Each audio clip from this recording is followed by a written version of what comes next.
we will be seeing CBDCs of all kinds here in the United States, whether the United States deploys a digital dollar or not, because 130 countries around the world are currently exploring central bank digital currency or CBDC. Welcome to the Crypto Teacher. And you know I come back with that video just to make you think. Don't forget to like and subscribe to the channel. And make sure you're joining the Patrons. If you're not a part of the Patrons, make sure you're hitting the Cash App. And we have Crypto Dad, Giancarlo, speaking about CBDCs. Yes, they're coming. IMF, CBDCs, and stable coins are coming. And I'm going to get into a little more Giancarlo tomorrow. But we had the bankers in front of Congress speaking about the Basel III requirements. And guys, we know it's all about the fourth industrial revolution. It's all about these digital currencies, real-time settlement. They need the liquidity. And they're not going to come out and tell the masses about it. That's when your research comes into play. And that's the reason why I started my channel. I break it down simple. We already have the technology. Now what they want to do is write everything into law, and because the central banks control the global economy, they can just allow these small and medium-sized banks to crumble by the wayside. And we know once they do, small businesses crumble by the wayside.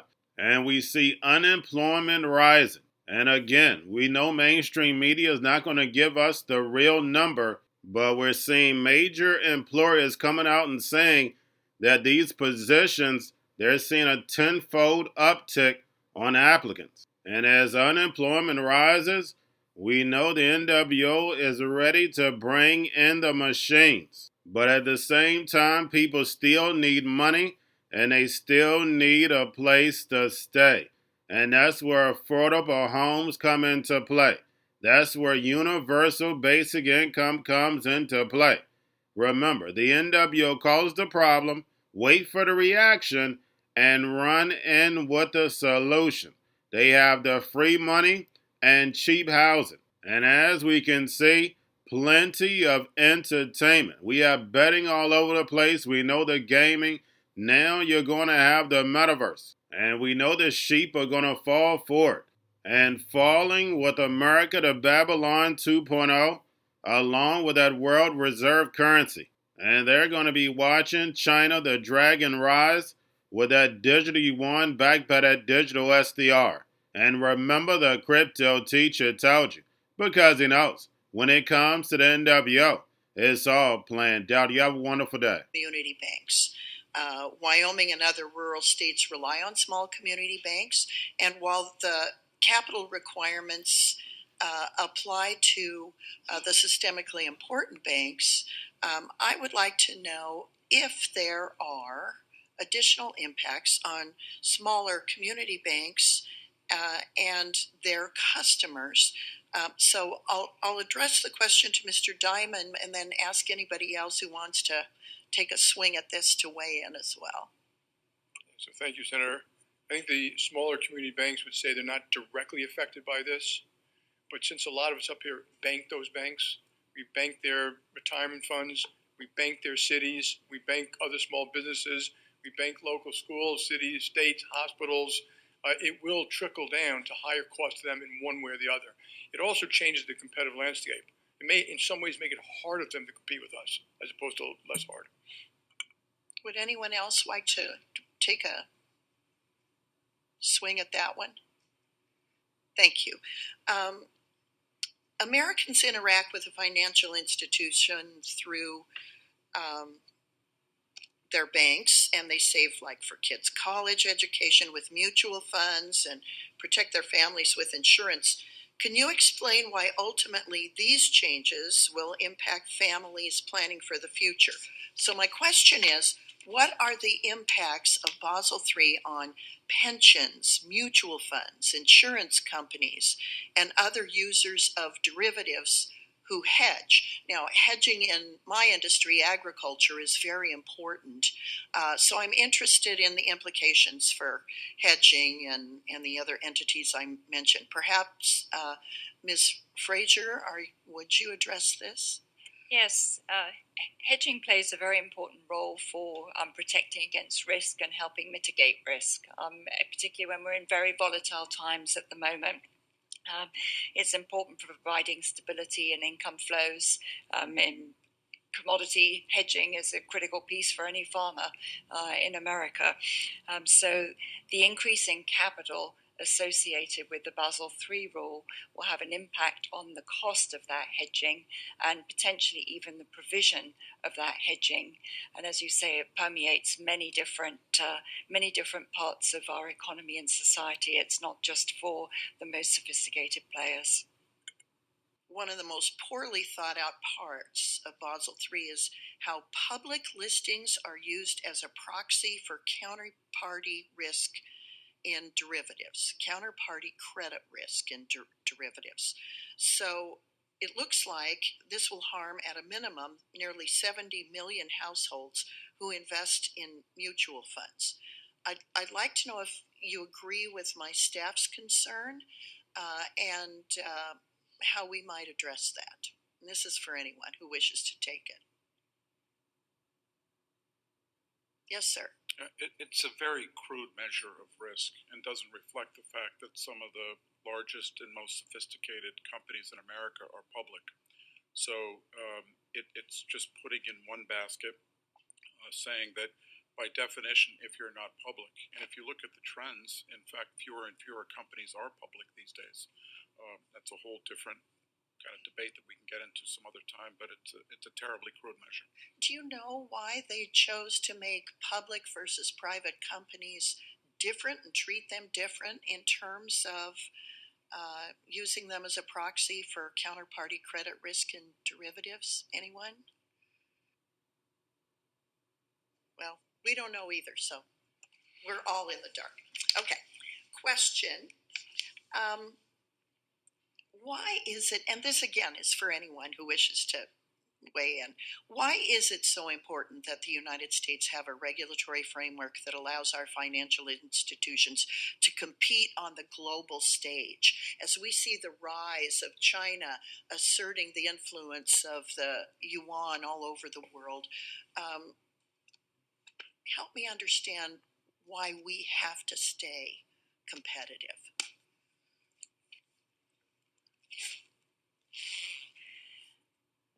I speak as an immigrant to the States.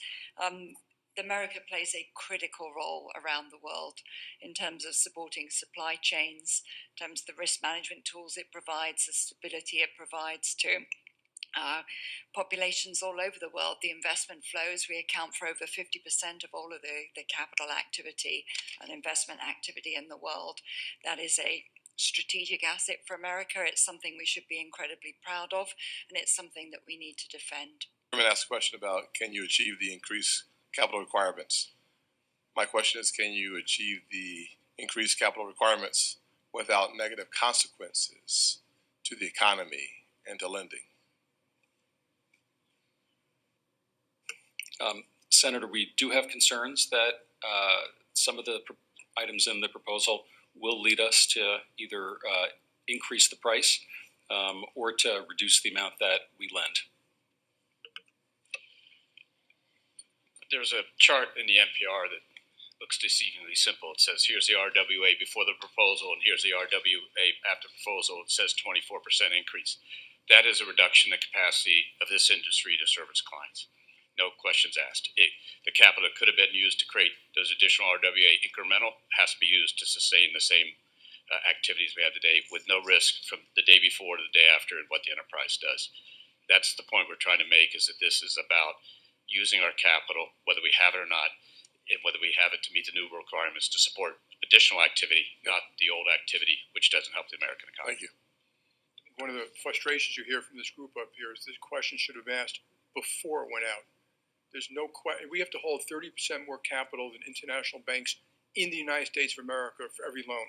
A lot of loans have now become unprofitable. So a lot of loans we talked about, they don't make sense for our company anymore. Small business, CDFI, solar, wind, middle market loans, certain trades you do with pension plans, etc. The work should have been done beforehand, by law, the QIS was the qualitative impact study should have been done beforehand. We had 10 years to do this, and it's shocking to me that we're sitting after 10 years and we're talking about what's it going to do for small business, and we have to analyze it today. It should now. We all are going to fill hundreds of pages, thousands of pages of forms responding in a very detailed way to every single one of these things, but it was not thoughtfully done. I'm not sure it was shared fully among all the regulators. This should be relooked at. Some of the rural communities that need derivatives. Could you walk me through that for a second? Certainly, and thank you very much for your question, Senator. This will, to your point, increase the cost of borrowing for farmers in rural communities. It could impact them in terms of their mortgages. It could impact their credit card. It could also, importantly, impact their cost of any borrowing that they do. And let me give you an example. For a farmer, hedging your commodity costs and your commodity prices is an absolutely fundamental piece of providing stability and ability to sleep at night. Under the Basel III proposal, the cost of the derivatives would increase quite materially, and that would therefore have an impact on farmers' ability to do a fairly fundamental component of risk management. It could also impact their access to credit. So it's the cost of borrowing, it's the access to credit, and it's some of the fundamental tools that they need to manage their stability of their income. More disastrous crisis. Can you walk through the importance of the regulatory burden that exists and how the Basel endgame would make it even harder for small business lenders or small business borrowers, but not necessarily making our economy safer? Sure. Thank you for the question, Senator. I tried to highlight in my opening comments, and Mr. Gorman highlighted it quite clearly. These stress tests are very, very significant tests that look at very, very severe shocks to our balance sheets. I highlighted a 50% decline in equity prices over a one-year period, on top of then a simultaneous equity market shock that has looked at much as 30% instantaneous equity decline. So very, very severe shocks that we've not seen even in the worst crisis. That puts buffers in place that protect the system. Now, of course, a sound and secure system is imperative for our capital markets, and we can always have debates at the margin as to whether or not there are things that we can do that can strengthen the system. But a wholesale increase of 25% capital in the largest banks with lots of individual provisions that affect different activities, I think is ultimately punitive to economic growth and doesn't strike the right cost-benefit analysis. We, of course, need to make the system secure. The system is in good shape. We've seen that under stress. That doesn't mean there aren't things that can be done at the margin. But this is a wholesale change that leads to problems. Ms. Fraser highlighted one example talking about farmers. You can look at airlines hedging jet fuel. If you want to look at other derivatives, which obviously gets passed on to consumers, you can look at gas being hedged in utilities, which obviously gets passed on to consumers.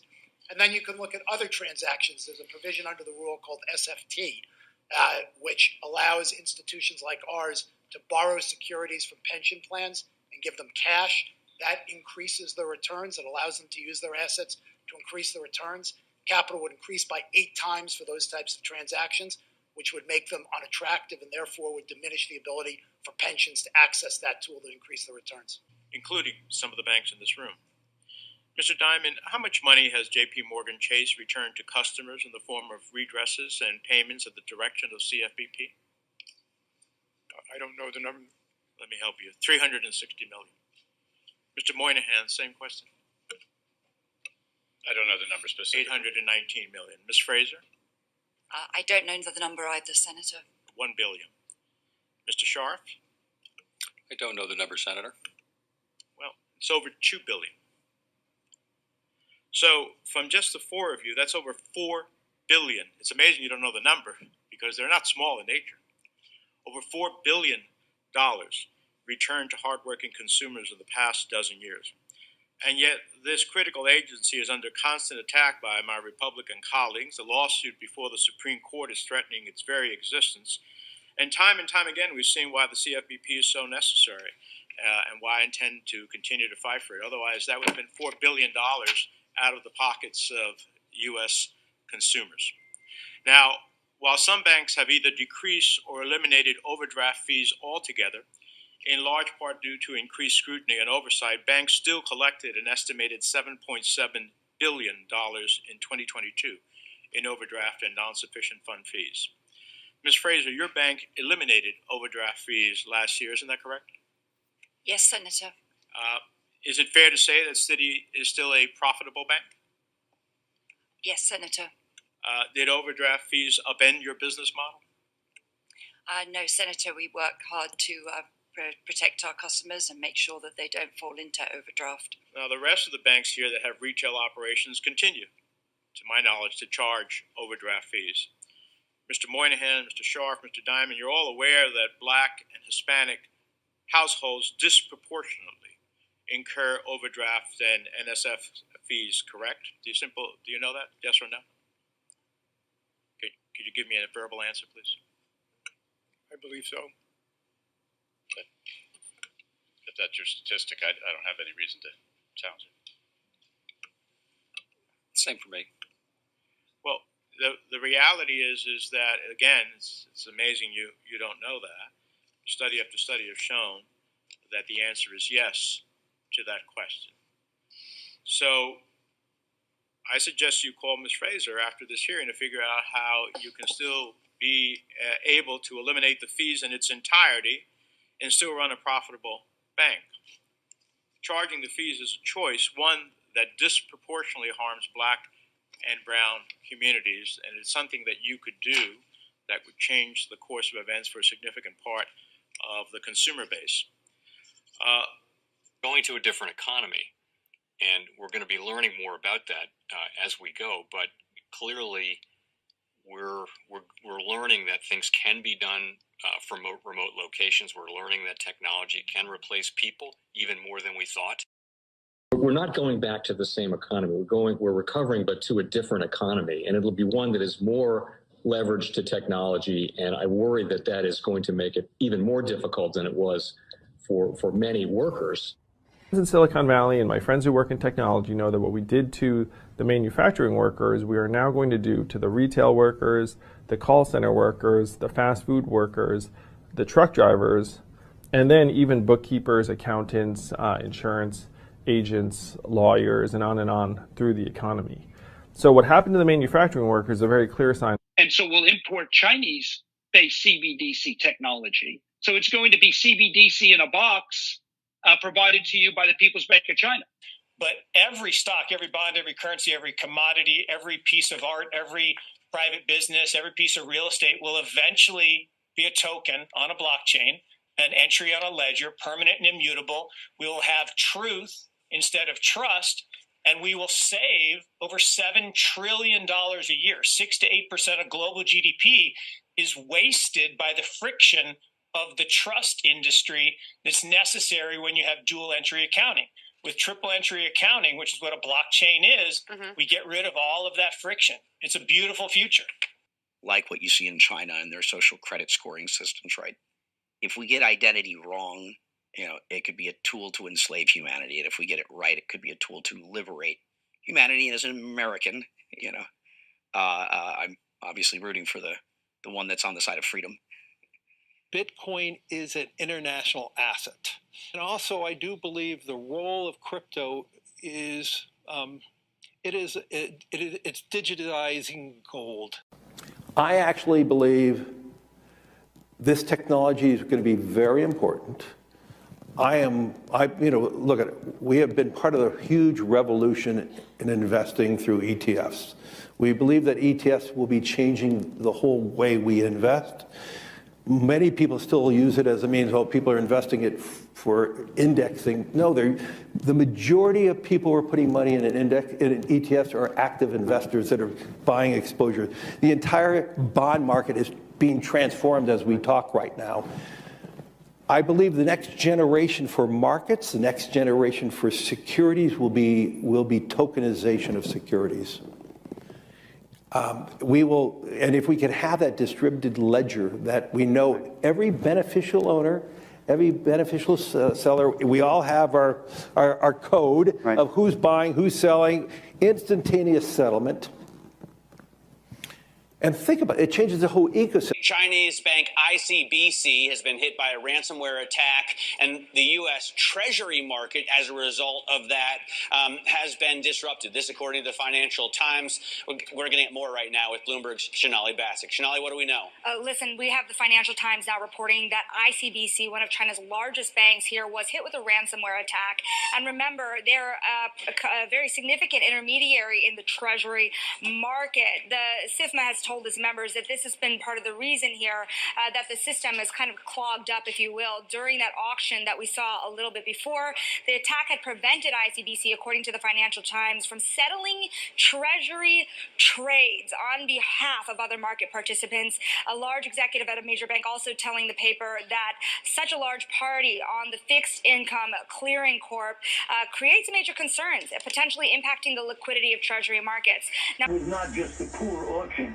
It was absolutely lousy, and you know, when the dealers have to step in to save a Treasury auction, that's a rare occurrence. And Crypto Teacher and the New World Order book, plus the 3 kids books. It's time to re-educate. Also, new to cryptos, Coinbase, Bitrue, Binance. Do not forget book links and crypto links are in the description. The stock channel, guys. Don't forget to go like, subscribe, spread everywhere. You have your Kobo, your chip stocks, your banking, your gaming. While everybody's sitting at home, get on stocks, the Seaver, the biotech stocks.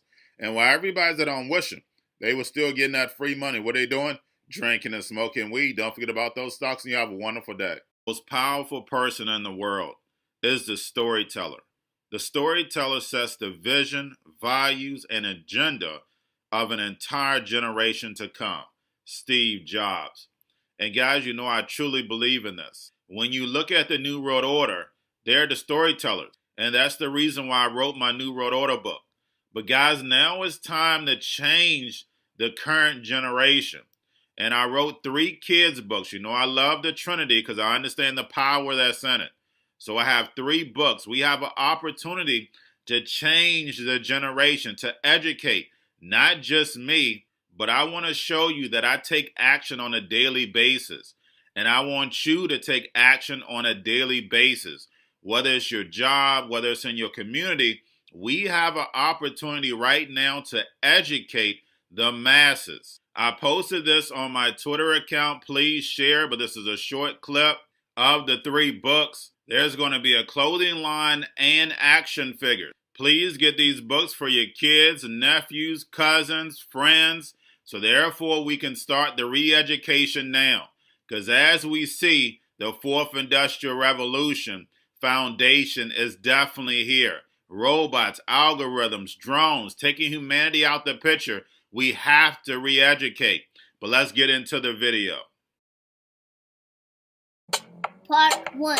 King Joshua and Grandma Tam save the village. Part 2.